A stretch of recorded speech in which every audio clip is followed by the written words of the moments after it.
Salutations à tous, amigos et girls de tous les coins. J'espère que vous allez bien.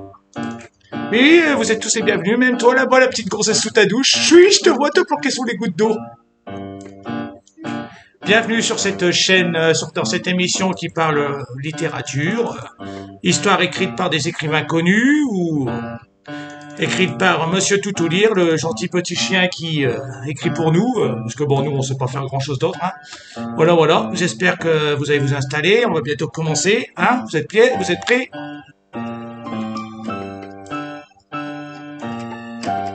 Vous êtes prêts?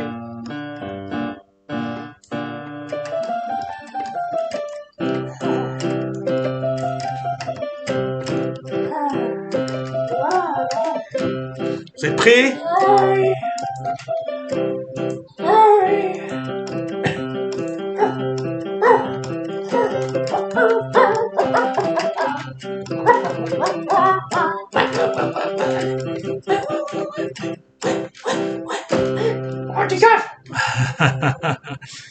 Eh oui, petite intro, malheureusement assez difficile à jouer parce que j'ai pas beaucoup d'espace, mais voilà. Peut-être que ça s'améliorera au fil du temps. J'espère que vous allez bien. En tout cas, comme je venais de le dire, émission de littérature avec 3 parties. Première partie qui raconte une histoire. On va en parler dans un instant. La deuxième partie qui prolonge la première. Donc, si on parle de saucisson, dans la première partie, dans la deuxième, on parlera de saucisson. Et troisième partie, vous n'êtes pas obligé de suivre la troisième partie parce que la troisième partie, c'est à cause de notre société. En ce moment, j'ai pas vraiment de sujet parce qu'ils répètent toujours la même chose, donc on n'aura pas grand-chose à raconter, mais bon, on va essayer de discuter 5 minutes quand même, on verra bien. Donc, comme je fais à chaque fois, parce que sur cette chaîne on se permet tout, parce que bon, on est libre. Donc sur cette chaîne parce qu'on s'amuse à critiquer la société, donc je vois pas pourquoi on n'aurait pas un personnage qui serait vraiment nul. Donc ce personnage s'appelle la poule. Donc il est tout, il aime tout, surtout il aime surtout l'argent. Donc ce personnage est raciste, homophobe, tout ce que l'humain le plus salopard peut être, la poule l'est. Mais bon, on peut pas dire que la poule soit un humain. Alors donc ceux qui sont pas contents, quittent la chaîne. Ceux qui sont contents, en tout cas c'est qu'un personnage. On pense pas les 3 quarts de ce qu'on dit. Moi peut-être que la poule y pense. Ouais, moi je pense. Ouais, voilà. Donc je suis accompagné de Takakura. Alors bon, si tu veux, la chose de la poule. Alors, est-ce que tu as fait depuis la dernière fois? T'as pris du soleil ou alors tu t'es pris un coup de froid, un coup de chaud, un coup de froid, un coup de... Bon, c'est la poule qui a parlé. Je vais te dire ce qu'il a fait. Déjà, il m'a baisé les pieds, Bon, ça c'est pas étonnant. il m'a léché les pieds, il m'a massé les pieds. Ensuite, il m'a Oh, léché putain de les trous merde. de balle. C'est pas possible, hein. Il m'a mis mes couches. Tu mets des couches, la poule? C'est pas étonnant. Mais c'est pas moi. Ouais, tu mets des couches. Je voulais pas dire ça. Ouais, c'est pas étonnant. Eh, on sait que tu mets des couches. Bon, allez, dégage maintenant. Et t'as fini de dire tes conneries, voilà, t'es content. T'as montré ton imbécilité aux gens. Ouais, voilà. C'est bon, je peux parler Bien montrer maintenant. la nature humaine. Dis donc, je vais prendre ma grosse voix. Bon, et ben, moi, qu'est-ce que j'ai fait? Qu'est-ce que j'ai fait? Allez, raconte pendant que je cherche un truc sur le synthé. Je me suis concentré pendant tous ces jours pour faire pleuvoir. Ah, t'as réussi ton coup. Alors, je me suis mis sous la douche Ah. et j'ai chanté. Ouais. Comme le puits, quoi. Ouais. Alors, j'ai essayé au début, bon, c'était la, mais c'était pas assez fou encore. Alors, du coup, j'ai dû essayer de me forcer pour être un peu plus faux. C'était pas encore assez Faudrait que faux. tu demandes comment qu'on fait aux grands chanteurs. C'est ça.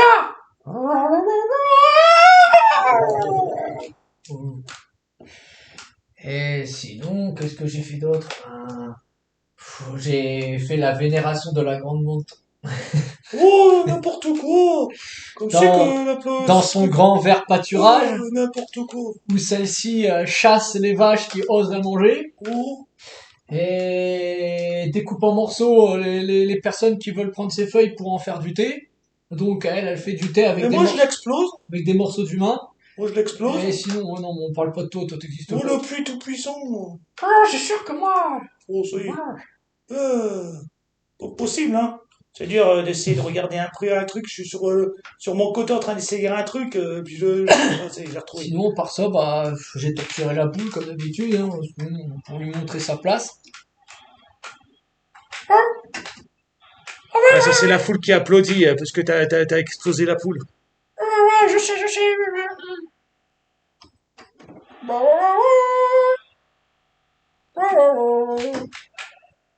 Bon, alors je dis donc, voilà, bon, alors, bon, en ce moment, le temps est pas génial, ou il est génial, tout dépend du jour, on sait jamais s'il est génial ou pas génial.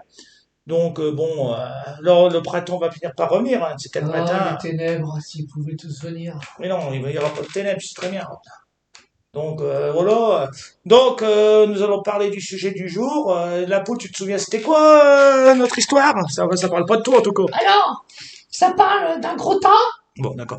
Alors, nous allons faire la... Ah si aussi, attends. Ça parle d'animal qui se trimballe en caravane. Ouais, ça parle d'un vieux nez c'est purulent. c'est ça, à mettre dans les grandes camps de vacances, tu vois, quoi. Ouais, ça y est, voilà. Bon, elle est contente.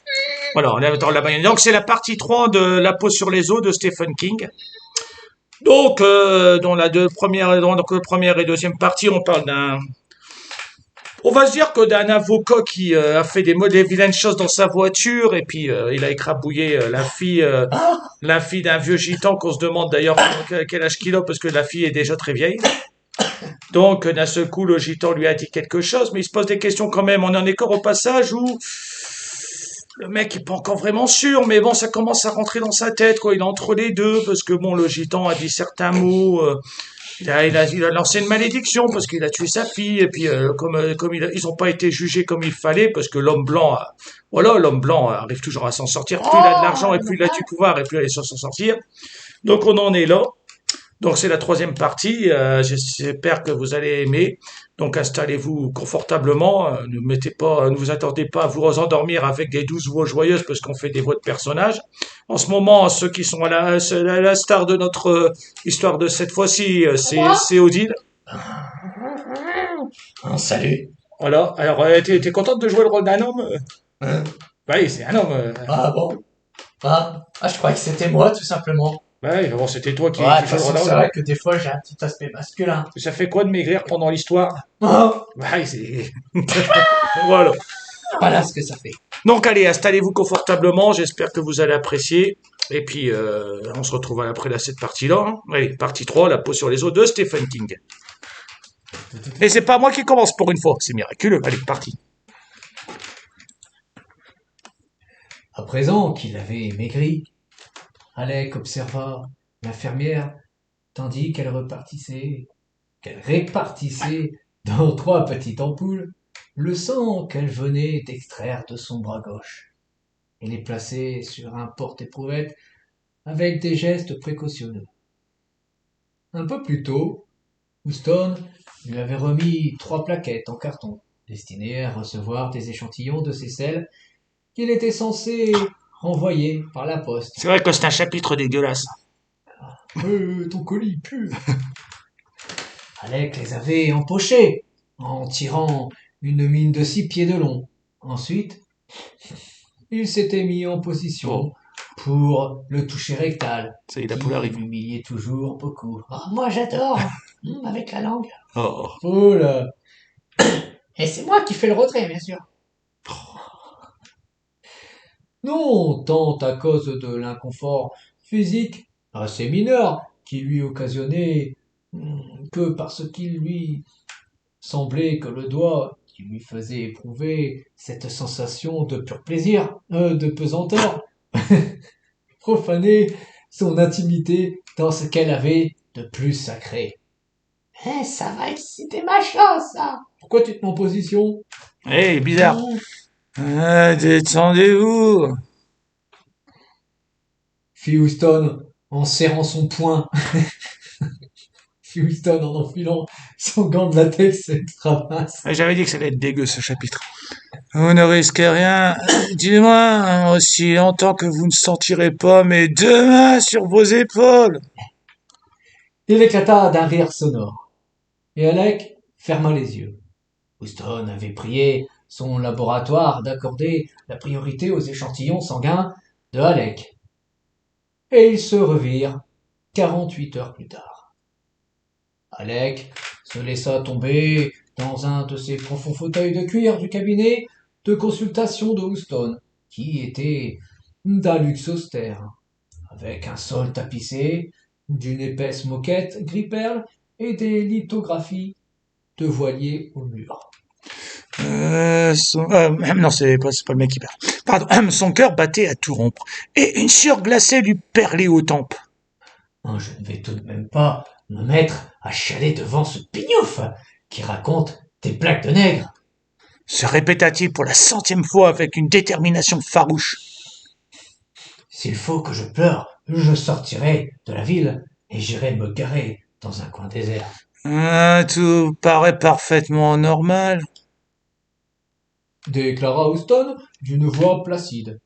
Alec cligna ses paupières. La peur était tellement enracinée en lui qu'il était certain d'avoir mal entendu. Hein? Quoi? Tout paraît parfaitement normal. Réitéra Houston. Nous pouvons procéder à des examens plus poussés si vous le souhaitez. Mais dans l'état actuel des choses, je pense sincèrement que ça ne s'impose pas. À vrai dire, les résultats de votre analyse sanguine sont nettement plus positifs que lors de vos 2 derniers check-up. Votre taux de cholestérol a baissé. Votre taux de triglycérides aussi. Vous ne maigrirez toujours soit. Quand mon infirmière a pris votre poids ce matin, vous étiez tombé à 98 kilos. Mais enfin, soit dit entre nous, vous pesez encore 13 bons kilos de trop, et je ne voudrais pas que vous le perdiez de vue, toutefois. Il grimaça un sourire. J'aimerais bien connaître votre secret. Je n'en ai pas, dit Alec. Il éprouvait le même mélange de perplexité et d'intense soulagement qu'il avait jadis ressenti en apprenant qu'il avait passé haut la main des examens auxquels il ne s'était guère préparé. Nous ne pourrons nous prononcer définitivement que lorsque nous aurons eu les résultats de votre Heyman Reichling. Hein? De quoi? Plaquette à merde. Précisa Houston, sur quoi il éclata d'un rire débridé. Elle pourrait encore nous réserver une mauvaise surprise, mais franchement, ça m'étonnerait. Le labo a fait subir 23 tests différents à votre sang, et ils ont tous été positifs, et ça paraît concluant. Alec poussa un grand soupir. J'avais la frousse, confessa-t-il. Les gens qui n'ont pas la frousse meurent souvent dans la fleur de l'âge. Rétorqua Houston. Il ouvrit le tiroir supérieur de son bureau et en sortit une petite fiole en verre fumé. La fiole avait un bouchon métallique à vis, auquel une cuillère minuscule était attachée par une chaînette. Alec nota que le manche de la cuillère était une reproduction finement miniaturisée de la Statue de la Liberté. Une petite ligne? Fit Houston. J'en veux. Et même tout un Oh, la poule, vraiment, elle croit faire de l'humour. On parle de ligne, elle veut tout le livre, elle. Vraiment, elle croit faire de l'humour, la poule. Je sais. Putain de merde. Alec fit un signe de dénégation. Il éprouva néanmoins un contentement certain à être assis au creux d'un fauteuil confortable, les mains jointes sur sa bedaine, et de moins en moins bedonnante, tout en regardant le médecin de famille, le plus florissant de Fairview, se fourrer 2 solides cuillerées de cocaïne dans les naseaux. Houston remit la petite fiole à sa place et sortit du même tiroir un flacon de plus grande dimension et un paquet de coton-tige. Il trompa un coton-tige dans le flacon et se récura les 2 narines avec, C'est de l'Odyssée. expliqua-t-il. Il faut bien se protéger les six. Et là-dessus, il décocha à Alec un clin d'œil complice. Je suis sûr qu'il a traité des bébés atteints de pneumonie alors qu'il avait la cervelle bourrée de cette cochonnerie, Oh, oui, d'accord. Oh, c'est ça la cochonnerie, je m'en vais. se dit Alec. Mais son indignation manquait de mordant. Dans cet instant, il ne pouvait s'empêcher d'éprouver de la sympathie envers Winston, qui, après tout, venait de lui faire part d'une heureuse nouvelle. Dans cet instant, il ne désirait rien d'autre que de rester assis dans ce profond fauteuil, les mains jointes sur sa bedaine désenflée, et de se délecter du soulagement éperdu qu'il éprouvait. De l'essayer comme une voiture qu'on vient de vous livrer. Non, de les traîner, pas d'essayer. Un souhait de Pardon, les gens. Qu'est-ce que n'importe quoi. Moi, c'est pareil. De les traîner comme une bicyclette neuve, de l'essayer comme une voiture qu'on vient de vous livrer. Il se disait qu'en sortant du cabinet de Winston, il verrait la vie d'un autre œil. C'était presque comme une nouvelle naissance. Si ça avait été une séquence de film, le réalisateur ne se serait sans doute pas privé de faire mettre un extrait d'Ainsi parlait Zarathustra sur la bande-son. Ouais. Oh ouais. Cette idée amena un sourire sur les lèvres de Alec. Puis, il éclata franchement de rire. Dites-moi donc, ce que vous trouvez de si drôle. Fit Houston. Dans ce triste monde, une occasion de se fendre la pipe n'est jamais perdue, mon cher Billy. Il renifla bruyamment, prit un autre coton-tige et se lubrifia les narines une seconde fois. « Oh, il n'y a rien de drôle, » dit Billy. « Non, c'est simplement que... j'avais vraiment très peur. Vous savez, je me voyais déjà aux prises avec un cancer et je ne m'en tirais pas trop bien. » Peut-être que ça vous arrivera un jour. Dit Houston. Ce coup-ci, c'est raté. Je n'ai pas besoin des résultats de votre Ayman Lynch pour l'affirmer. Le cancer a une physionomie qui ne trompe pas. En tout cas, quand il vous a déjà fait brûler près de 15 kilos. Pourtant, je mange autant qu'avant. J'ai dit que je prenais plus d'exercice. Ce qui est vrai, quoique je n'en prenne pas tellement plus. Mais elle m'a répondu qu'on ne pouvait pas perdre 15 kilos rien qu'en forçant un peu sur la gymnastique. D'après elle, la graisse durcit, mais elle ne diminue pas. Ce n'est pas vrai. Les expériences récentes ont démontré que l'exercice physique joue un rôle beaucoup plus grand que le contrôle alimentaire. Toutefois, s'agissant d'un excédent de poids aussi considérable que celui dont vous souffrez, ou plutôt que vous souffriez, l'argument de Heidi est en partie valable. Quand un obèse se lance à corps perdu dans les activités sportives, il est en généralement récompensé par une bonne vieille thrombose des familles. Rien de mortel, mais assez pour vous interdire à tout jamais d'effectuer un parcours de 18 trous ou d'aller faire un tour de montagne russe au Luna Park. Ça donne envie quand même de faire des régimes, tout ça. Apparemment, la cocaïne a gravé la propension au verbiage de Houston. Vous ne comprenez rien à ce qui vous arrive, poursuivit-il. Et moi aussi, j'y perds mon latin. Mais savez-vous, dans mon métier, on s'habitue à l'inexplicable. Il y a quelques années, un de mes amis, qui est chirurgien et qui exerce à Manhattan, m'a prié de passer le voir car il voulait me montrer une série de radiographies crâniennes absolument insensées. Un étudiant de l'université de Washington était venu le consulter au sujet de névralgie épouvantable qui lui rendait la vie impossible. À vue donnée, il s'agissait de migraine classique. La poule, c'est une grosse migraine, c'est sûr. Et d'ailleurs, ce garçon présentait le profil psychologique de migraine typique. Mais il vaut mieux ne pas traiter une affaire pareille par-dessous la jambe, car ces migraines violentes peuvent être un symptôme de tumeur au cerveau, même lorsque le patient ne souffre pas d'hallucinations olfactives. Vous savez, quand on a tout le temps l'impression de flairer des odeurs de merde, de fruits pourris, de vieux pop-corn, et pas ces trucs dégueux avant le dernier truc qui pourrait être possible vraiment bon en odeur, et d'autres machins puants, ah bon? Le vieux pop-corn, ça pue autant? Faudra que j'essaye. Donc, mon copain a fait passer une série de radios à notre étudiant.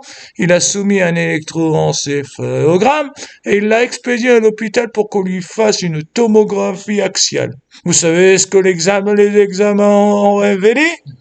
Alec fit signe qu'il ne savait pas, que ce garçon, qui avait été un brillant élément pendant toutes ses études secondaires et figurait régulièrement au tableau d'honneur semestriel de son université, n'avait pour ainsi dire pas de cerveau.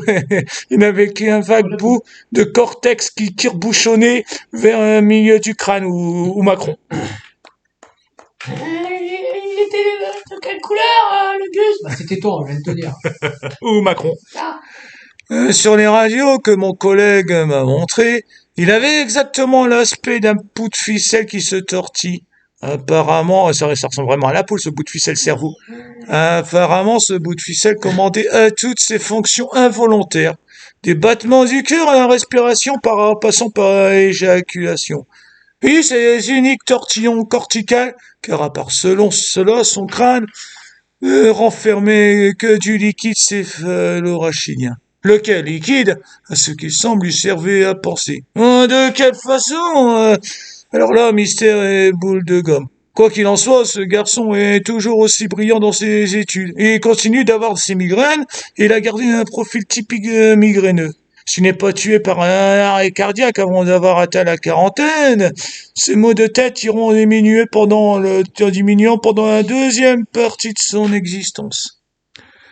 Houston ouvrit son tiroir, sortit sa fiole de cocaïne et puisa dedans. Il attendit à Alec, qu'il déclina à nouveau d'un signe de tête. Tant mieux, ça en fera plus pour moi.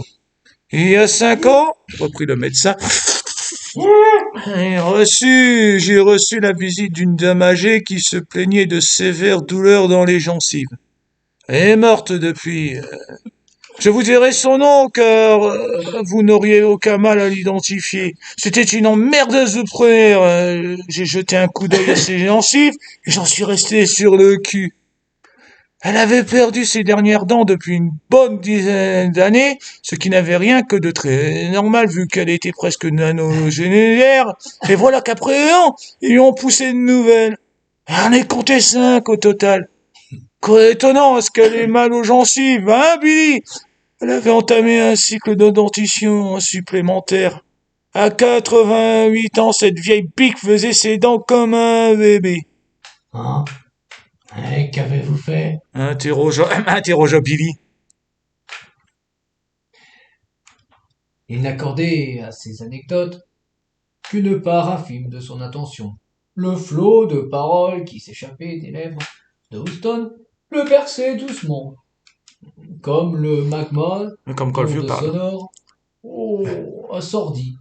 assourdi, qui fait vibrer l'atmosphère des villes, ou la musique sirupeuse qui s'écoule du plafond des supermarchés.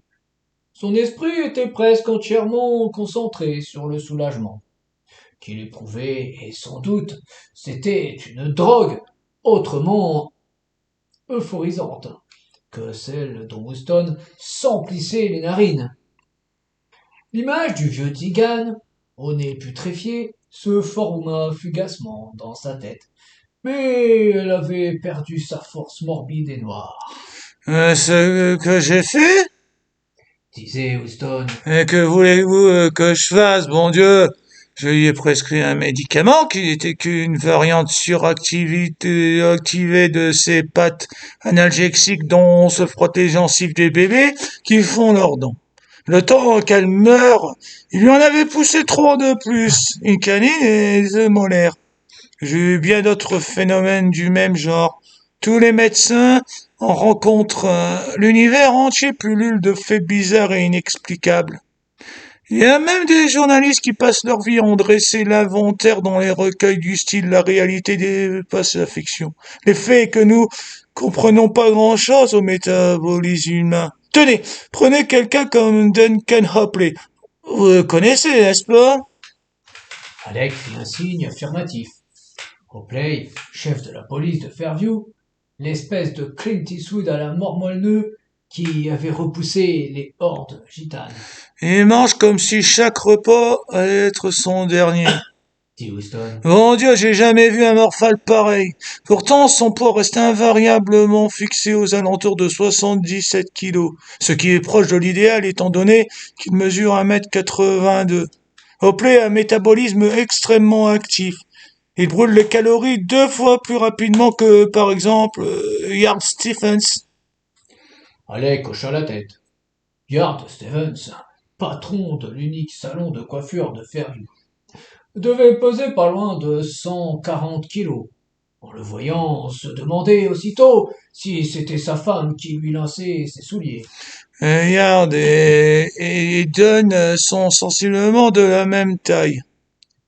Continua Houston. Chaque fois que j'ai eu l'occasion de voir Yard Stevens à table, j'ai remarqué qu'il touchait à peine au contenu de son assiette. Bon, il se pourrait qu'il se goinfre en douce. Mais franchement, ça m'étonnerait. Il a toujours l'air affamé. Vous voyez ce que je veux dire? Dis ça à un mec qui... Alec esquissa un sourire et il fit oui de la tête. Si sa mère avait connu Yard Stevens, elle aurait sans doute dit de lui qu'il avait la mine de quelqu'un à qui la nourriture ne profite pas. Encore autre chose encore. Tenez, quoique là, j'empiète un peu sur la déontologie. Ils sont fumeurs tous les deux. Yard Stevens avoue un paquet de Marlboro Light par jour, ce qui signifie qu'il en consomme probablement un paquet et demi ou deux. Oakley, de son côté, annonçait 2 paquets de Camel quotidiens. Ouais, il faut donc supposer qu'il en descend peut-être 3 ou 4. Avez-vous jamais vu Duncan Oakley sans une cigarette au bec, Billy? Alec médita un instant cette question avant de hocher la tête en signe de dénégation. Pendant qu'il réfléchissait, Houston s'était envoyé une autre dose de cocaïne. Bon, ce coup-ci, j'ai mon compte. Dit-il en refermant le tiroir d'un geste très sec. Bref, d'un côté, vous avez Yard Stevens qui fume ses 30 cigarettes à faible teneur en goudron. Et de l'autre, j'ai jamais cru que les cigarettes light étaient moins balèzes que les autres cigarettes, mais bon. Enfin, on va dire que c'est de la fausse pub, c'est comme, voilà. Bref, d'un autre côté, oh, voilà, tu m'as coupé, voilà, c'est mal, toi, hein. J'ai déjà du mal à parler, je suis défoncé, bref. D'un autre côté, vous avez Yard Stevens qui fume ses 30 cigarettes à faible teneur en goudron et de l'autre, Duncan Oakley qui se ramène quotidiennement les poumons avec 3 paquets d'extra fortes, si ce n'est plus. Et pourtant, vous savez lequel des deux ouvre vraiment sa porte au cancer des fumeurs? Eh bien, c'est Yard Stevens, figurez-vous. Pourquoi? Parce qu'il a un métabolisme foireux et qu'il existe un lien encore inexpliqué entre le cancer et le taux de métabolisme.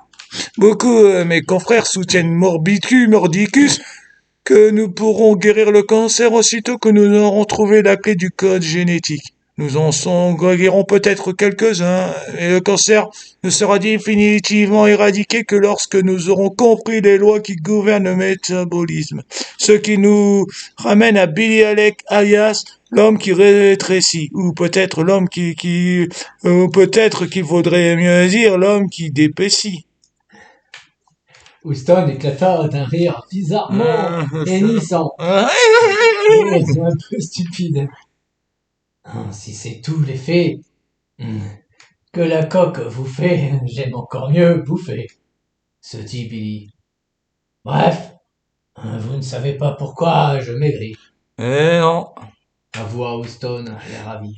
Mais je tiendrai à penser que vous faites ça par autosuggestion. Ça n'a rien d'invraisemblable, vous savez. J'en ai vu plus d'un, par exemple. J'ai souvent des gens qui se pointent à mon cabinet en m'expliquant qu'il faut absolument qu'ils perdent du poids. En général, ils viennent d'avoir un coup de frayeur, un accès de tachycardie, un évanouissement au cours d'une partie de tennis, ou une mésaventure de ce genre. Je leur prescris un petit régime pas trop cassant, qui devrait théoriquement leur faire perdre 1 ou 2 kilos par semaine pendant 2 mois. En procédant comme cela, on arrive à maigrir de 10 ou 15 kilos sans se fouler. Sauf que la plupart du temps, mes patients perdent plus de poids qu'ils ne devraient. Ils observent scrupuleusement leur régime, mais leur perte de poids est supérieure à ce que l'on était en droit d'attendre. On dirait qu'une sentinelle qui s'était assoupie au fond de leur crâne depuis des années s'est brusquement réveillée en criant « Feu !» et leur métabolisme s'accélère, ça veut dire il est excité. Parce que cette sentinelle lui en a quelque sorte intimé l'ordre d'évacuer les kilos en trop avant que l'incendie n'ait calciné toute la baraque. Pourquoi t'as planté cette paille dans le obèse? Bon. Eh, pour une fois que tu peux manger tranquillement, Odile, dans une histoire. Dit Alec. Ça a l'air de se tenir. Il ne demandait qu'à se laisser convaincre. Il avait averti qu'il ne viendrait pas travailler ce jour-là. Et soudain, il n'avait plus qu'une envie. Rentrer à la maison, annoncer la bonne nouvelle à Eddie et l'entraîner à l'étage pour lui faire l'amour, dans leur chambre inondée de soleil. Oh, vas-y, prends-moi. Quand Houston, ça m'étonne pas. Quand Houston se leva pour le reconduire à la porte, il nota avec une secrète joie que le bord inférieur de ses narines sourlait d'une fine poussière blanche. Si vous continuez à maigrir, il ne nous restera plus qu'à nous soumettre à une série complète d'examens métaboliques, dit encore le médecin. Je vous ai peut-être donné des raisons de penser que ce ne sera pas utile à grand-chose, mais en fait, ces examens nous fournissent souvent des précieux indices. De toute façon, je serais très étonné qu'on en arrive là. À mon avis, votre amaigrissement va se modérer progressivement. Si vous perdez 3 kilos cette semaine, vous n'en perdrez que 2 la semaine prochaine et un seul la semaine après. Et un beau matin, vous monterez sur la balance et tout sera revenu. Et vous aurez la surprise de constater que vous avez repris une livre ou deux. Vous m'avez rassuré, docteur. Fit Alec, en serrant chaleureusement la main que Houston lui tendait. Houston lui sourit d'un air suffisant. À vrai dire, pourtant, il ne n'avait pas servi qu'une suite de négations. Non, je ne sais pas ce que vous avez, non, ce n'est pas un cancer, merci petit Jésus. On est là pour ça, mon petit vieux. Et le petit vieux s'en alla retrouver sa douce moitié. Il a dit que tu n'avais rien? Alec fit oui de la tête. Heidi le prit dans ses bras et l'étreignit avec force. Le contact de ses seins pressés sur sa poitrine était émoustillant. On monte. Fit-il. Heidi le dévisagea. Elle avait les yeux qui pétillaient. Non mais tu pètes vraiment le feu, ma parole. On ne saurait mieux dire. Ils montèrent dans leur chambre et firent une magnifique partie de jambes en l'air, sans se douter que ce serait une des dernières. Voilà. Aussitôt après, Alex s'endormit et il fit un rêve. Il fit un rêve. Chapitre 770. Donc, chapitre 7, parce que bon... Chapitre 770. Un rêve D'oiseau. Toujours au chapitre 7, pas 770. Chapitre 7777. Bon, allez. Le tzigane s'était transformé en un immense oiseau. Un vautour au bec pourrissant. Il décrivait des cercles au-dessus de Fairview en répandant une pluie de scories et de cendres noirâtres qui jaillissaient de l'extrémité de ses ailes comme de la suie qui dégouline d'une cheminée qu'on ramonne. J'adore qu'on ramone. Bon, tu vas t'affermer, ouais. Oula. T'as pas besoin, on s'en fout que t'as besoin tu veux te faire ramoner, là. Maigli! Grinçait le tzigane vautour, tandis qu'il survolait successivement le jardin municipal, le pub façon vieille Angleterre, la succursale de la chaîne de librairie World Town Book, qui occupait un des angles de Main Street et de Devon. Le médiocre restaurant italien pompeusement baptisé la Villa d'Esti Maigli! croissait-il en passant à tire-d'aile au-dessus du bureau de poste, de la station-service à Moco et du bâtiment en verre de facture post-moderne qui abritait la bibliothèque publique de Fairview. Ensuite, il continuait par-delà les salines et sa silhouette allait se perdre à l'autre bout de la baie. Maigri, rien que ce mot inlassablement répété, mais Alec était bien obligé de constater que la maléfice opérait, car à présent, la population entière de Fairview, cette banlieue d'élite dont les prospères résidents prenaient chaque matin le train pour Manhattan en première classe et sifflaient quelques martinis au wagon salant en revenant du turbin. La population entière de cette bucolique bourgade qui semblait droit sortir des pages d'une nouvelle de John Cheever était en train de crever littéralement de faim. Alec avançait le long du trottoir de Main Street. Apparemment, il était invisible. Mais il est vrai que les rêves ont une logique bien à eux. Il marchait de plus en plus rapidement, horrifié par les conséquences du sort jeté par le Tzigane. Désormais, Fairview était peuplé de créatures filiformes qui avaient l'air de survivants d'Auschwitz. Oh, la chance, ils sont vacances! Oh, la poule à voix sur la ferme, éclatée. Oh. Des bébés au crâne énorme et au corps ratatiné braillés dans leurs landaux coûteux. 2 femmes vêtues de robes d'après-midi qui portaient certainement la griffe d'un couturier new-yorkais. Sortir d'un pas chancelant du Cherry on Top, version locale du glacier à la mode d'autrefois. Elles avaient des pommettes qui leur mangeaient les joues et la peau de leur front protubérant était tendue et luisante. Les chancrures de leurs robes bâillaient en une hideuse parodie de pose suggestive sur leurs clavicules saillantes et leurs épaules creusées de profondes salières. Michael Houston apparut soudain devant lui. Il avançait d'un pas mal assuré sur des jambes pas plus grosses que des allumettes. Son costume sur mesure de chez Sullivan et Woolley pendouillait piteusement sur sa carcasse incroyablement grêle. Et il brandissait une fiole de cocaïne dans sa main décharnée. Une petite signe? Articula-t-il à l'attention de Alec. Il avait la voix d'un rat pris au piège. Oh, bah, c'est bon, un rat pris la voix d'un c'est rare que les voix, les rats ont des voix en plus. Il avait la voix d'un rat pris au piège qui pousse un utile piaulement passant la vie de vie à trépas. Une petite fille. La voix de Peter Pettigrew lui Sans doute, la voix de la poule. Ça accélérera votre... En plus, il continue à parler. Je veux pas faire la voix d'un rat. Ça accélérera votre métabolisme, mon petit vieux. Une petite. Avec une horreur sans nom, Alex apercevait que la main qui tenait la fiole était entièrement dépourvue de chair. C'est une main d'os.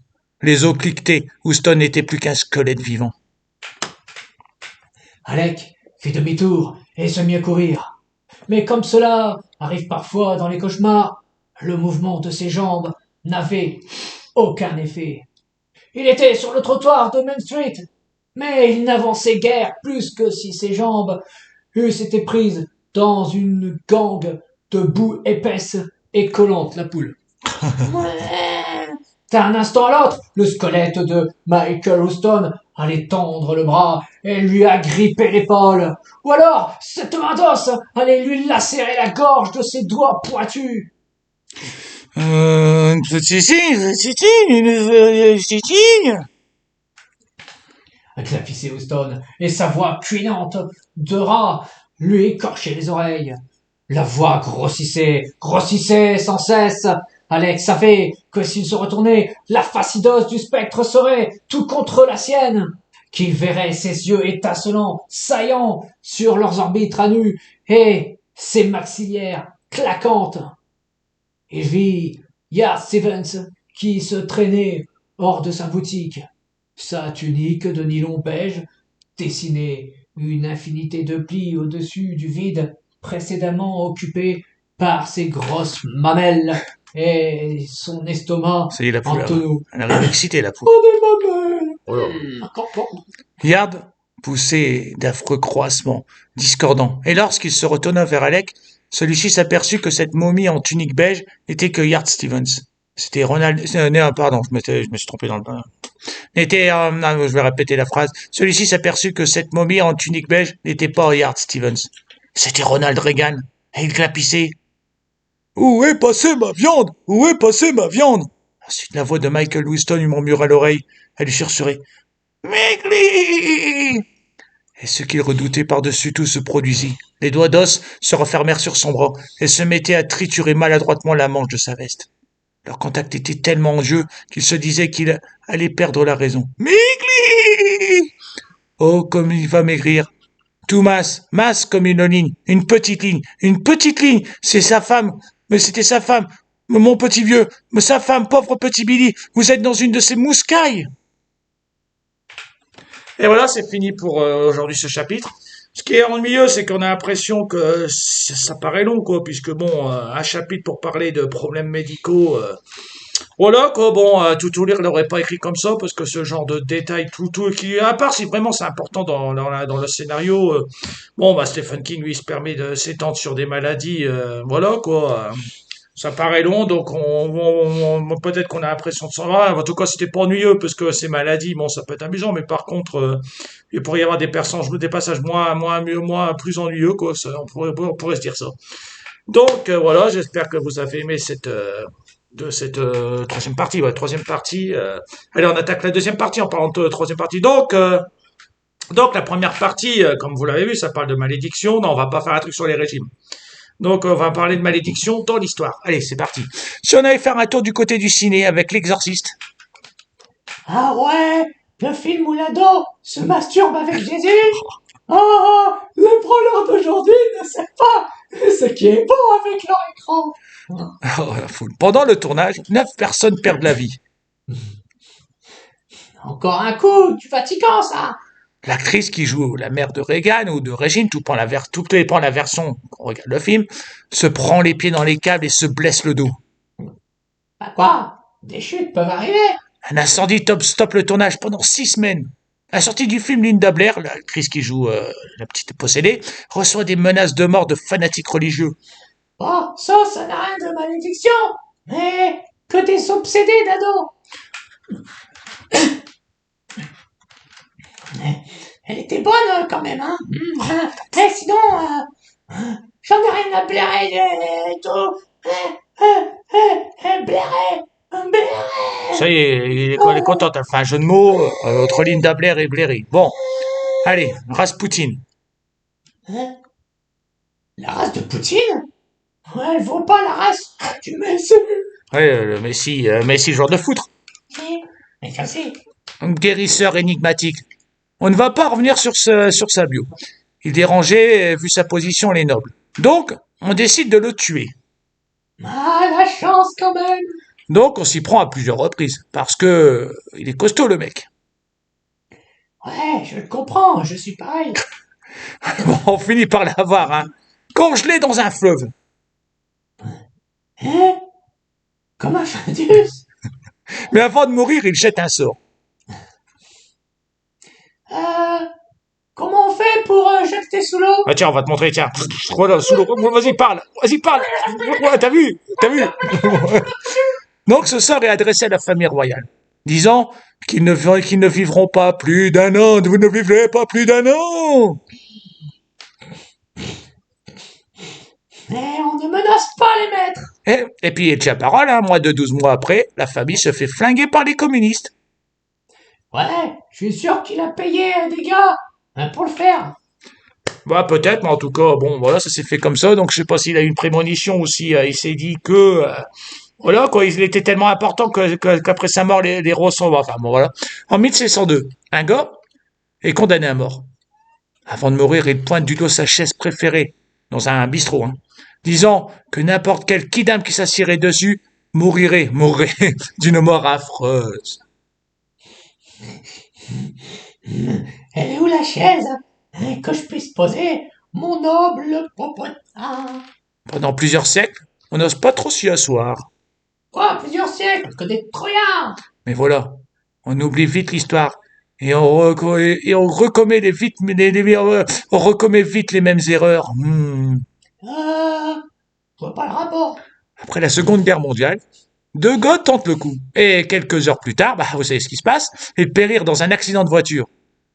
Un charpentier voulant faire une pause Quoi? Hein? Pas de pause avec une bosse? prend place sur le siège. Voilà. Et il tombe d'un toit la journée. Voilà, il fera une pause éternelle, t'as vu? Plus tard, une femme de ménage maladroite, hop, elle marche, trébuche et tombe sur la chaise. Et voilà, Elle était bonne? elle succombe d'un traumatisme crânien. Bah, normal. C'est creux dans la tête d'une femme. Elles sont fragiles. Donc, depuis, la chaise est accrochée à 2 mètres du sol, dans un musée, pour être sûr de pas s'asseoir dessus quand même. Esclave, porte-moi pour que j'y prenne place. Voilà. Je me dis que c'est une histoire intéressante de cette malédiction. Bon, je sais pas si vraiment... Fallait m'asseoir dessus pour voir si ça va fonctionner. j'en sais rien. Faudrait tenter, je sais pas. La poule, on fera devant la poule quand même, pour être sûr que la poule nous regarde quand même. Ah ouais, la poule. Il faut que tu nous regardes. Je dirais, laissez-moi m'asseoir sur la chaise, c'est pour la science. Ouais, voilà. Voilà, vous avez ma carte d'identité. Bon, c'est chiant parce que c'est dans un musée, puis après, faut que tu escalades pour aller dans les airs quand même. Parce qu'à 2 mètres du sol... Je dirais, voilà, vous avez ma carte d'identité et tout. Moi, s'il m'arrive quelque chose, vous saurez que je me suis assis sur la chaise. Moi, vous pourrez le rajouter dans votre rapport. Et ça rendra l'attraction encore plus attrayante. Bon, du coup, on va te faire des tests. On va commencer avec le vieux Larsenino. Et va t'asseoir, le vieux Larsenino. Tu sers à rien, autant que tu t'assises. Merci pour la chaise, c'est gentil. Donc voilà, la deuxième partie, les malédictions. Bon, j'espère qu'on va en trouver encore quelques-unes pendant le reste des émissions, parce qu'il en reste encore quelques-unes. Donc j'aimerais bien en trouver encore suffisamment. Parce que bon, si j'en trouve plus, voilà quoi. Donc on va attaquer la troisième partie. Troisième partie, donc vous pouvez partir. Non, attendez, d'abord je vais faire une petite pub pour dire simplement que faut pas vous inquiéter, on fait pas toujours que des histoires de personnes connues. Pendant ce temps, Toutoulé est en train d'écrire une nouvelle histoire. Donc ça a le temps de s'installer, le temps que le scénario s'installe et tout. Puis une histoire courte s'écrit pas comme une histoire longue, donc il faut carrément couper tout ce qui est pas intéressant pour faire le plus utile. Donc quand on aura fini l'histoire de Stephen King, il y aura une nouvelle histoire écrite par Toutoulé. J'espère qu'elle vous plaira. En tout cas, sinon il sera vexé. Puis après il écrira plus que des histoires d'amour. Donc voilà, on va attaquer la troisième partie. Vous n'êtes pas obligé de l'écouter, vous pouvez partir. Trouver des histoires d'amour. Parce que le but de cette émission, c'est de raconter des histoires. Donc voilà, vous pouvez partir. Donc la poule n'est plus là pour cette troisième partie. Donc je me dis que voilà, vous pouvez vous en aller. Donc la troisième partie, je me sens pas complotiste, mais bon, comme on n'arrête pas souvent de le dire, dès que on pense pas comme le troupeau en place, on se fait traiter de complotiste. Donc si on veut me traiter de ça, on peut me traiter de ça, mais je le suis pas. Je fais que d'écouter les radios, j'écoute même pas de youtubeurs, j'écoute que des radios ou des télés. Et je me pose des questions. C'est les questions qu'on se pose aujourd'hui. D'ailleurs, on n'a pas tellement de sujets, puisqu'il s'est pas passé grand chose de très intéressant ces temps-ci. Donc, on va pas durer des heures. Et combien? On a 48 minutes. Allez, on va essayer d'aller jusqu'à 1 heure, comme ça, voilà. Bon, allez. Donc, qu'est-ce qu'on a? Alors, c'est bientôt les européennes, donc voilà, on sait qui c'est on sait qui c'est qui va gagner. Voilà, du coup, voilà, en tête, nous avons toujours et encore, voilà, comme à chaque fois que, Oh non, c'est moi. comme à chaque fois Le que, grand Macron. non, toi, Tout est ça. t'essayes de replacer ton parti, mais bon. C'est ça, maman. Donc, comme à chaque fois, voilà, comme à chaque élection, on n'arrête pas de dire qui c'est qui va gagner, voilà, on va se dire que c'est les républicains et le PNU, cette fois-ci, en tout cas, parce que bon, mais bon, je me dis que de toute manière, que ce soit n'importe lequel qui gagne, ils feront pas le poids petit français devant les maîtres européens. Bon, voilà. Donc, ce que je comprends pas, c'est qu'on empêche des personnes de parler, alors que pour moi, ils sont pas gênants. Comme on n'arrête pas de répéter, on va pas encore s'embarquer là-dessus. Mais bon, on en dit encore un mot. Voilà, Monsieur Larcelino, à force de dire de mélanger les noms, je sais plus son vrai nom, mais bon, Asselineau, si vous voulez. Marcelino. Ouais, le Larcelino, oh, ta gueule. Donc, ce monsieur, voilà, il est invité 5 minutes et il se fait dégrader par Monsieur Pro. Ce cher Monsieur Pro qu'on a déjà parlé souvent, qui faisait les auditeurs ont la parole. Bon, voilà, moi j'ai pas regardé le sujet, hein, donc c'est Takakuro qui va sans doute en parler. J'ai quasi pas regardé, j'ai regardé Donc en tout cas, ils l'ont bien descendu, comme si que c'était normal, quoi. Ils l'ont bien descendu, alors que pour moi, il y a des escrocs au pouvoir, et eux, par contre, On oublie souvent que Macron a été élu sans campagne électorale, et puis là, bah, Asselineau, enfin bon, bref, le vieux de Bruno, lui, il a peu de chances de gagner, et il gêne quand même, et il passe quasiment pas, et puis les autres ont le droit de passer, quoi. Tu vois, Marion Maréchal, moi, ce qui m'énerve, c'est que Zemmour, qui a vraiment rien d'intéressant à dire, passe encore, donc voilà. Bah, le problème, c'est que dans ce genre de truc, c'est que normalement, alors qu'il passe ou pas, Bah, d'après la démocratie, voilà, d'après les règles, normalement, ton temps de parole et même avant sont calculés par rapport à tes taux d'audience, ton pourcentage que tu as eu lors des récentes, enfin des successives élections qui se sont passées dans le passé, auxquelles tu as participé, ton influence sur le net, ton influence par rapport à ce que tu fais dans la vie, quoi. Il y a tout un tas de choses que l'on calcule pour te dire approximativement combien de temps tu dois passer dans les médias et tout ce qui s'ensuit. Donc si on calcule bien, normalement, il était censé pouvoir aller sur une grande radio ou une grande chaîne télé une fois par trimestre. Depuis la fin des dernières élections, donc depuis que Macron est passé au pouvoir, aux dernières élections, il était censé passer au moins une fois minimum sur une grande chaîne publique. Et pas l'un ou l'autre, mais les deux.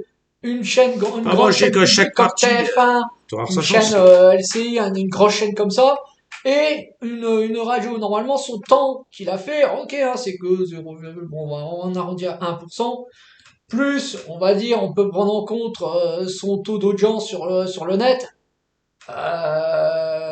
Donc, ce qui équivalait d'après le calcul de la Cour des comptes, machin, mais du chouette, c'était son droit qu'il avait, c'était ça, justement. Donc, c'était à peu près 5-10 minutes tous les trimestres sur un plateau, un gros plateau, ou alors, je sais plus combien de minutes sur différentes petites radios. Euh, on l'a jamais vu, hein. Voilà, comme je disais au début, sans être complotiste, on regarde les infos, on écoute les médias et on se pose la question, où est la démocratie? Pourquoi lui, il n'a pas le droit de passer? Bon, je tiens pas avec lui particulièrement parce que pour moi, ils sont tous pourris de toute Bah non, mais manière. c'est simple à savoir. Je me dis que Zemmour, pourquoi il est passé autant de temps sur les radios? En sachant que, alors, avant sa première élection, il a jamais participé à aucune élection. Il avait aucun pourcentage sur lequel le CSA et compagnie pouvaient faire des calculs. Il a jamais eu d'élection. Donc, et pourtant, même à cette époque-là, il est passé largement 1000 fois plus de fois que il y a pas que Ah, Salino, puis il a rien à dire hein. pour moi, Il y a Zemmour. le vieux fermier, là, je sais plus comment il s'appelle, machin. Il y a plein de petits partis, hein. Bon, c'est lui parce qu'il est au-dessus d'eux, c'est pour ça que je dis lui. Parce que bon, mais Parce c'est que pas que pour lui. moi, la Marion aurait plus de trucs intéressants à dire que Zemmour. Je vois pas pourquoi elle le soutient lui alors qu'elle devrait se présenter elle-même. Parce que pour moi, elle est plus intelligente, elle aurait plus de trucs à dire. Lui, il dit que t'es stupidité qu'on l'écoute. Donc, voilà. Mais enfin, bon, pour moi, comme je dis, ils sont tous pourris. Mais tu disais donc?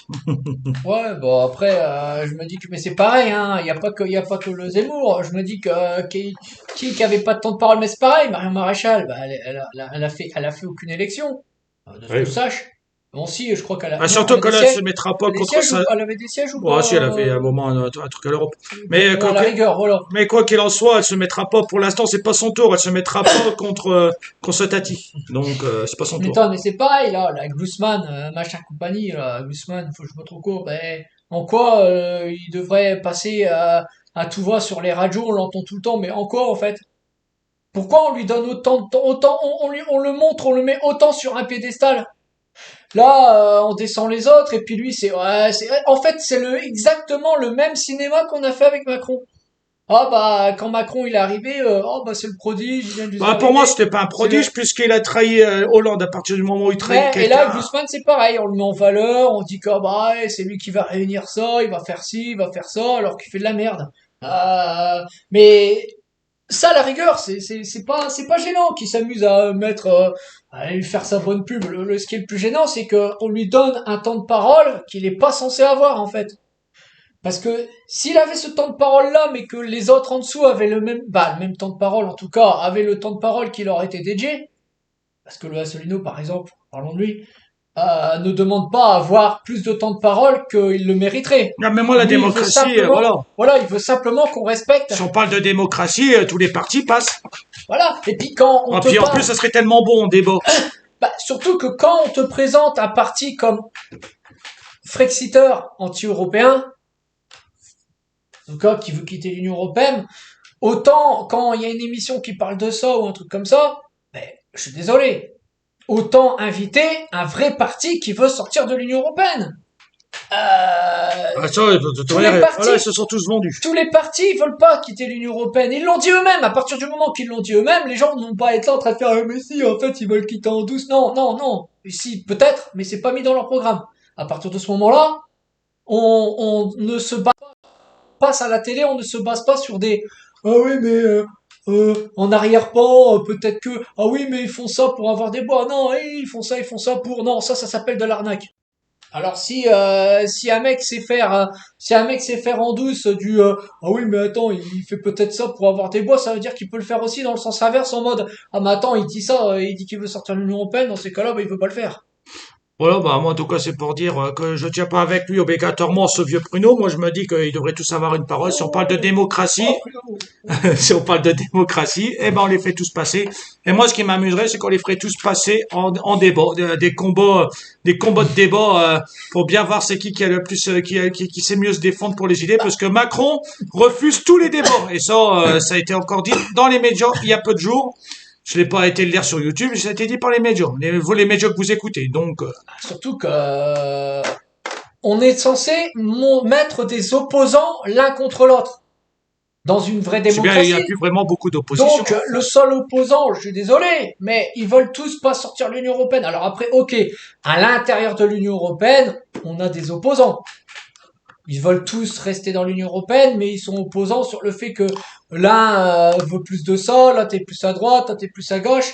Mais dans tous les cas, ils sont opposants sans l'être, parce qu'en fait, ils sont opposants mais dans le vent, en sachant que celui qui aura toujours dernier mot, c'est l'Union européenne sur nos lois. Ah, et voilà. Macron, dans ses discours, parle que d'Europe. Voilà, donc qu'importe celui qui va dire moi je ferai plus de ça, moi je ferai plus de ci, ils vont tous se plier plus ou moins. Alors des fois, d'accord, ils vont pouvoir dire non, ils vont pouvoir dire oui, ils vont pouvoir dire non, ils auront des sanctions quand même, mais des fois on peut danser un pied sur l'autre, mais au bout du compte, on obéira tous.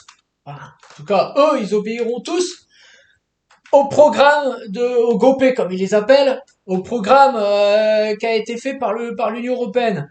Donc, bah, en fait, le seul opposant, ou les seuls opposants, c'est ceux qui veulent réellement sortir de l'Union européenne. Qu'importe d'ailleurs qu'ils soient de droite ou de gauche. Parce que, en sortant de l'Union européenne, en fait, tu peux vraiment appliquer, parce que là, il n'y a plus l'Europe qui te dit quoi faire. Donc, tu peux appliquer ton programme, qu'il soit de droite ou de gauche. Donc, à partir de ce moment-là, il y a que des gens qui veulent sortir de l'Union européenne qui sont les vrais opposants. Donc, c'est la France souveraine contre la fin de la France et l'Europe. Donc c'est ça aujourd'hui qui joue et les gens ne réagissent pas trop en fait. Eux pensent que bah ils vont pouvoir garder leur petit parti politique, que bah la France reste souveraine. Non, mais le français, bon, je parle pas d'abstentionnisme, parce qu'il y a plus d'abstentionnistes que de votants, mais le petit votant croit vraiment en son chef de parti. Je pige pas comment qu'ils font, parce que au fil des décennies, ils devraient s'apercevoir que rien ne tient debout, quoi. Franchement, que ce soit de l'extrême droite, pas l'extrême gauche, il y a rien qui tient debout. Ils ont beau dire ce qu'ils veulent. Bon. Attends, si Le Pen passe sur le trône et qu'elle fait des choses, bon, j'admettrai que je me suis planté. Mais jusqu'à présent, elle est revenue sur tout ce qu'elle a dit. Donc, Ah oui, c'est pas des quelqu'un de tous ceux qui reviennent sur leurs paroles, tous ceux qui ont dit moi je ferai ça et le lendemain qui disent bah non mais en fait je ferai ça, c'est pas du parce que je les vois hein, les pros, ceux qui sont pros de leur parti, ils vont dire ouais mais c'est parce que justement c'est intelligent de leur part. maintenant, c'est peut-être une stratégie, hein. Peut-être qu'ils font ça pour avoir plus de votes, pour gagner, mais, Ah oui voilà, mais ceux qui me diront ça dans leur parti, je leur dirai ouais mais ils sont fous dans ces cas-là parce qu'ils trahissent. Ils vont trahir obligatoirement une partie de leur de leurs votants. Parce que ceux qui vont voter pour elle, en disant elle a des bonnes idées, je suis d'accord avec elle, faut changer l'Europe, Ils voudront pas quitter l'Europe. Ils vont voter pour elle justement pour qu'il y ait un changement de l'Europe et pas quitter l'Europe. Donc si demain elle fait bah moi je change l'Europe, bah s'il y a une moitié de son électorat en fait qui aura voulu rester dans l'Europe, et bah elle va les avoir contre. Et dans ces cas-là, bah ça sera vraiment la merde en France. Alors que si elle dit moi je vais faire ça et qu'elle change pas d'un iota, et ben là à partir de ce moment-là, euh, quand elle appliquera son programme, bah les gens vont voter pour elle en fait. Donc elle aura tout le mérite, et en tout cas, elle pourra le faire en fait. Personne pourra dire si, les opposants pourront pas être contents, mais bon, on s'en foutra parce ils seront partie de la minorité. Tu Même vois, de si toute manière, elle va pas gagner. Donc, comme ça, au moins, on est tranquille. Ça sera Ouais. Républicain qui va gagner. C'est surtout une question de légitimité. Si t'es légitime à être élu par rapport à ton programme que t'as dit, si tu changes en cours de route, parce que c'est dans ces cas-là, c'est facile. Bon, moi demain je me présente. Je vais être un fort pro-européen, je vais caresser dans le sens du poil tous les trucs, je serai pro-LGBT, pro-israélien, pro je sais pas trop quoi, anti-Poutine, anti-Chine, pro-Amérique, je Ouais, vais, enfin, tout ce qui va, tout ce que le troupeau voilà, va suivre. je serai le parfait petit machin qui va insulter tout le monde.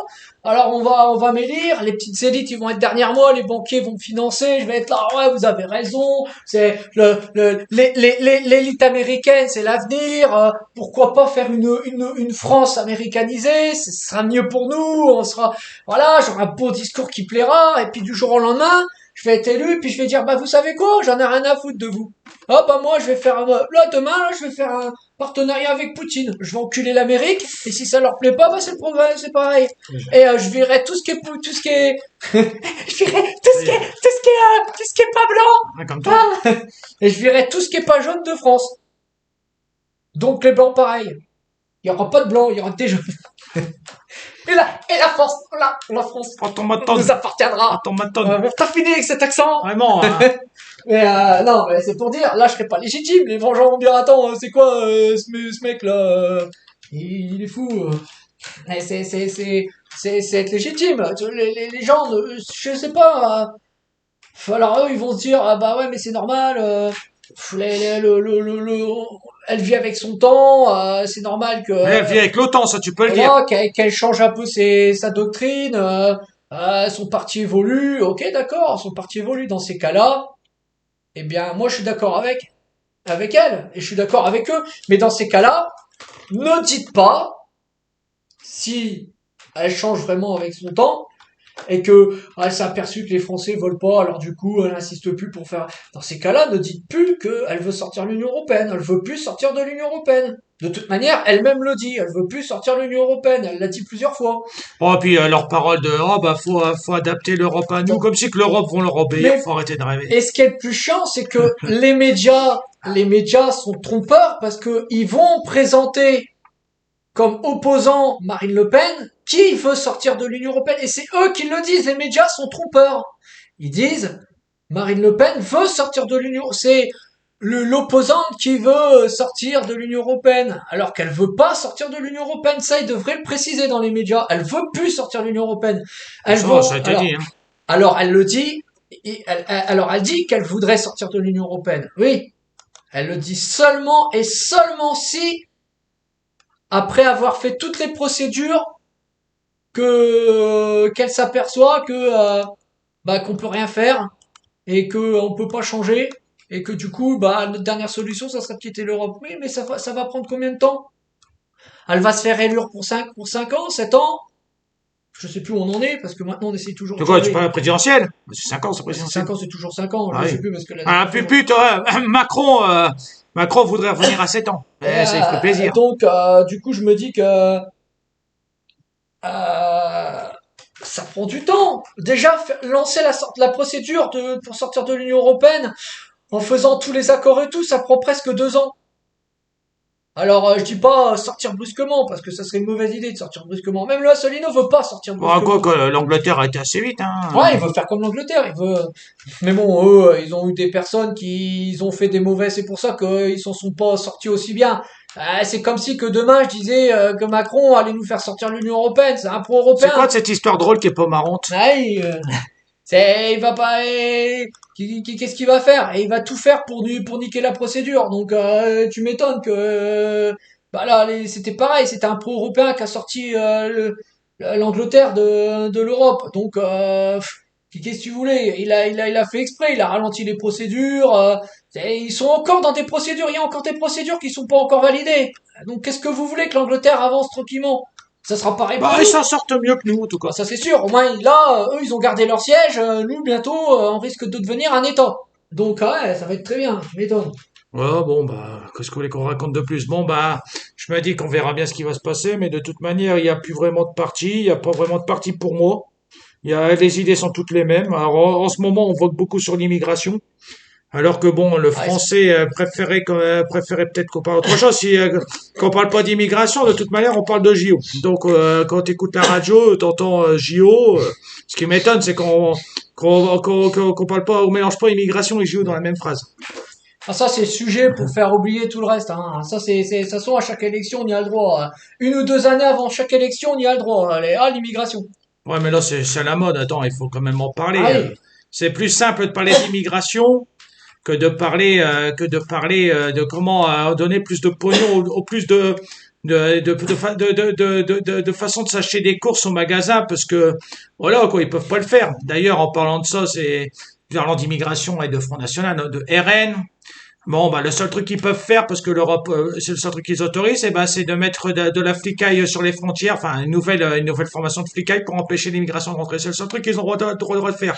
Donc, ils peuvent dire ce qu'ils veulent par rapport à, oh, on fera ça quand si on passe.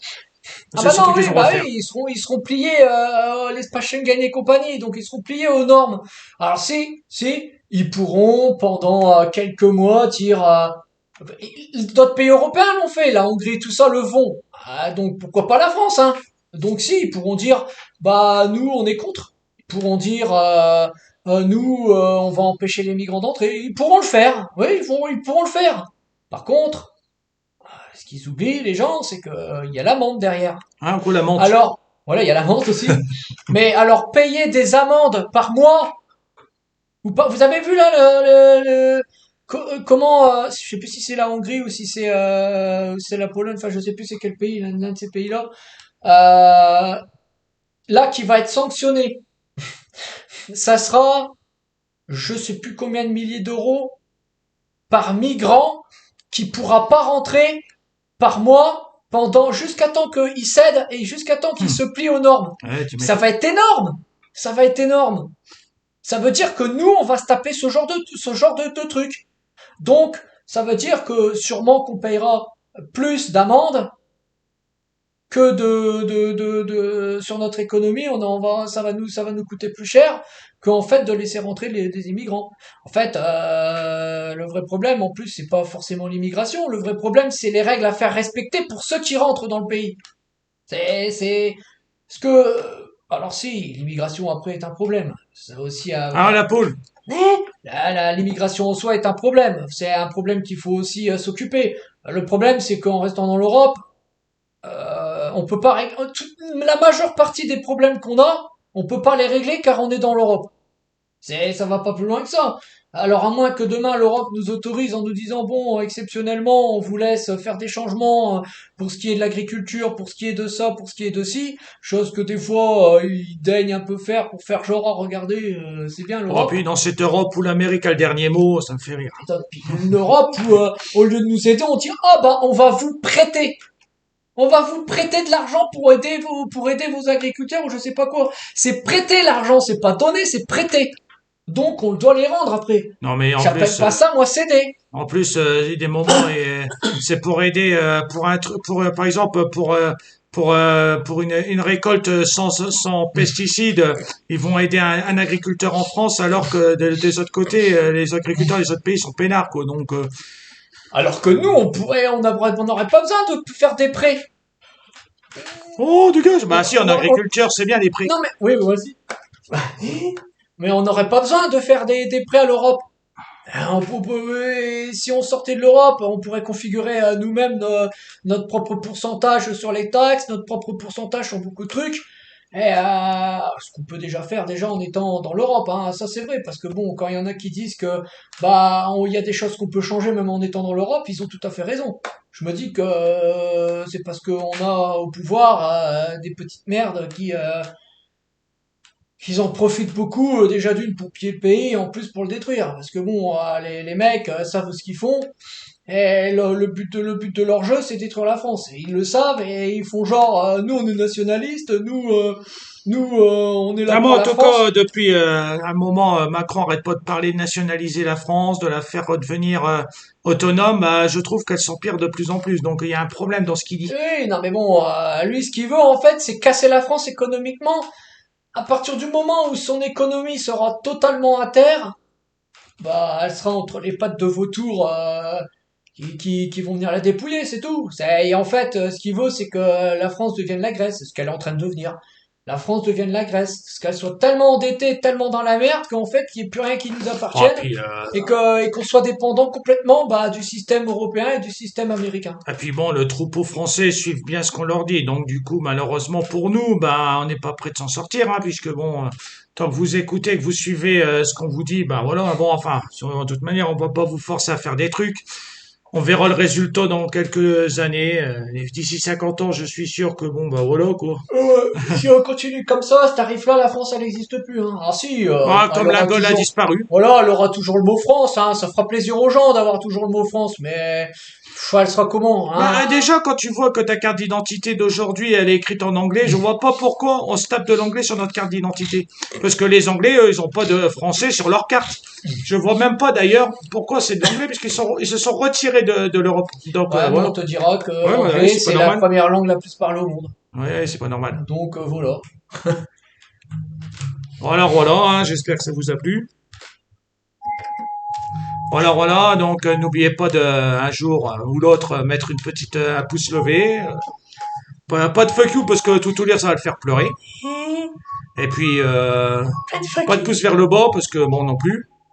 Un jour des commentaires, vous êtes d'accord avec nous, vous êtes pas d'accord avec nous. Moi pour moi le but c'est ce qu'on écrit, surtout quand c'est du texte original. Bon bien sûr, on n'est pas contre un petit débat, si c'est un vrai débat quoi, si c'est pas un truc d'insulte. On n'est pas comme Macron, nous, on n'est pas anti débat. Bon la prochaine fois ce sera la quatrième partie je crois Ouais. de l'histoire La peau sur les os de Stephen King. Je sais pas quand on va se retrouver. Bon, on se retrouvera assez rapidement, puisque bon, les parties sont déjà préparées.